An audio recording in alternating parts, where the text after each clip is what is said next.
Enfin, pas écouter, vous avez l'impression de ne pas être entendu par vos enfants, de répéter 100 000 fois les mêmes choses, et que votre enfant ne répond pas à vos demandes, ça vous agace.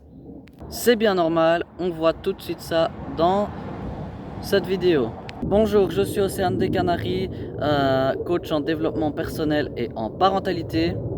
On va parler de l'écoute qu'on aimerait bien tellement avoir, l'écoute attentive de nos enfants, et on passe son temps à répéter pourquoi on répète et que c'est si difficile de capter leur attention.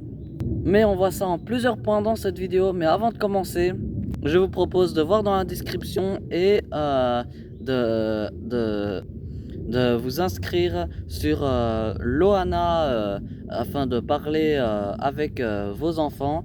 C'est un truc, c'est 11 ou je sais pas quoi, ou 8 enfants max. Et c'est tous les mercredis, vous verrez beaucoup plus dans la description.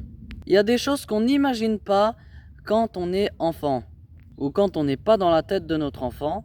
Dans cette vidéo, on va rentrer dans sa tête un petit peu et on va étudier qu'est-ce qui se passe quand il n'écoute pas, quand il ne répond pas à vos demandes. Vous lui avez sûrement dit « Chérie, brosse-toi les dents et viens dîner ». Vous attendez et le temps passe, il passe, et votre enfant ne fait pas ce que vous lui demandez. Qu'est-ce qui s'est passé? Premièrement, il n'a pas entendu. Alors on se dit bien que votre enfant n'est pas sourd. Évidemment, il n'est pas sourd comme votre manière que vous avez. Il vous arrive qu'on vous dise quelque chose, que vous ne l'entendez pas. Pourquoi? Parce que vous êtes absorbé par autre chose.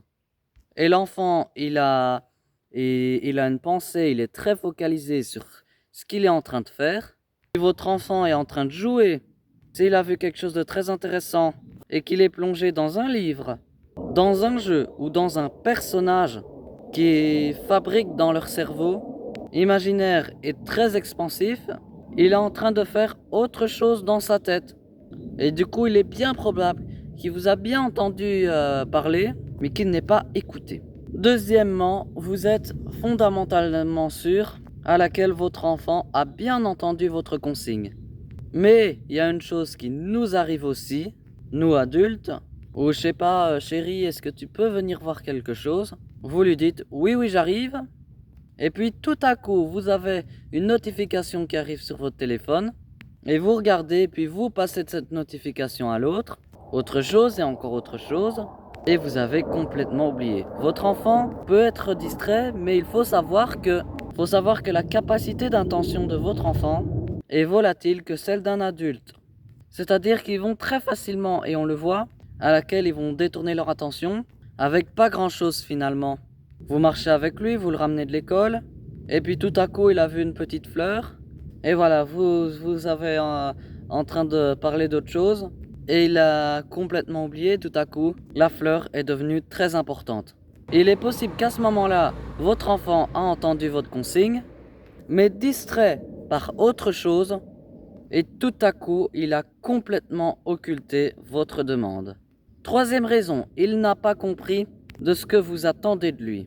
Alors on sait que c'est facile lorsqu'un enfant a acquis un bon vocabulaire, à ce qu'il parle, à ce qu'il exprime très très bien. D'abord, il faut qu'on comprenne qu'il a un sentiment de tout ce qu'on dit. Eh bien non, ce n'est pas évident à ce qu'il l'a compris. C'est pour ça que maintenant je vais vous donner les réponses à ces problématiques. Si il ne vous a pas entendu, il faut toujours se mettre à la portée de votre enfant. Il faut s'assurer qu'il a bien entendu et bien compris la consigne. Et ça, c'est très simple. Il suffit de reformuler votre demande. Dis Loulou, qu'est-ce que je te viens de demander de faire maintenant? Ou qu'est-ce qu'il est l'heure de faire maintenant? Et vous allez être extrêmement surpris. De la plupart du temps, il a une vision déformée de ce que vous lui dites et de ce que vous attendez de lui, ou qu'il se trompe. Plutôt que lui dire non mais c'est pas comme ça qu'il faut faire. T'as pas encore retenu, c'est comme ça tous les jours. Ça fait 10 fois que je te le dis. Faut lui dire tout simplement c'est pas tout à fait ça, et plutôt donnez-lui la bonne solution. Et ce qu'il faut aussi comprendre du fait que votre enfant vous écoute pas, c'est qu'en tant que parent, si on l'a dit une fois, deux fois, trois fois, quatre fois et ainsi de suite, eh ben ça devrait être acquis. Eh ben non. La maîtresse a demandé 10 fois de reformer la lettre T, un A ou un N. Pourtant, votre enfant a besoin de répéter, de répéter, de répéter, de répéter encore le fond de cette lettre ou son graphisme pour pouvoir en intégrer. L'apprentissage ne se fait pas en un instant.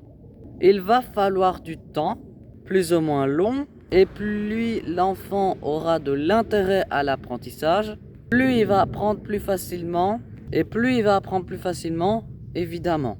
Et c'est pour ça que en CP, eh bien, les enfants doivent faire 2 heures de cours et 30 minutes de récré et 2 heures de cours parce qu'il faut répéter à ce que l'enfant se prépare pour le CE1.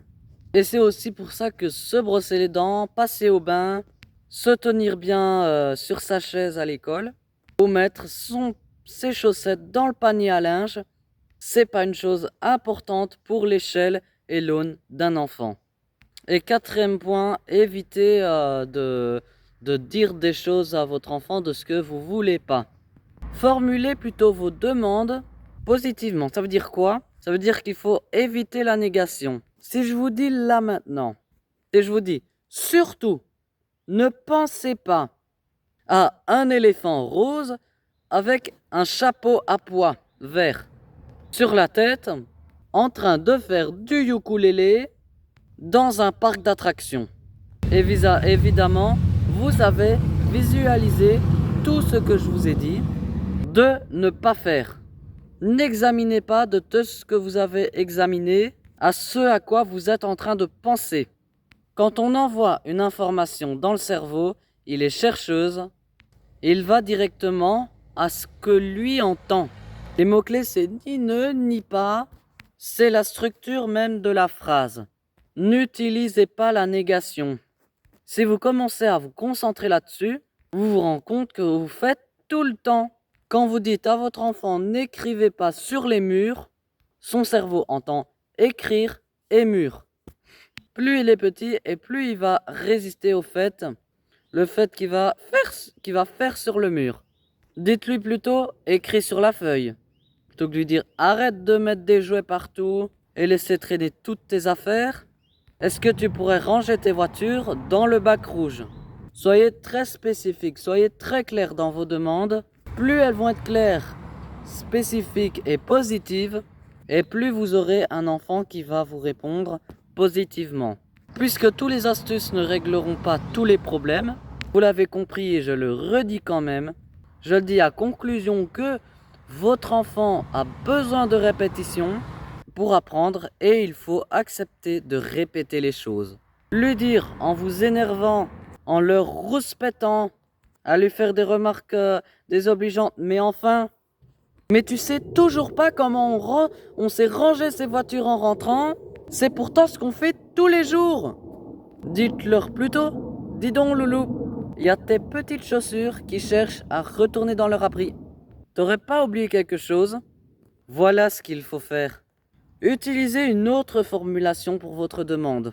Vous allez voir que votre enfant sera moins braqué et vous obtiendrez quelque chose de plus sain et une coopération plus naturelle de la part de votre enfant.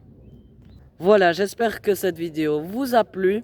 Si vous avez aimé, c'est le moment de me le dire. Likez-la, commentez-la, partagez-la et on se retrouvera très vite pour un prochain sujet.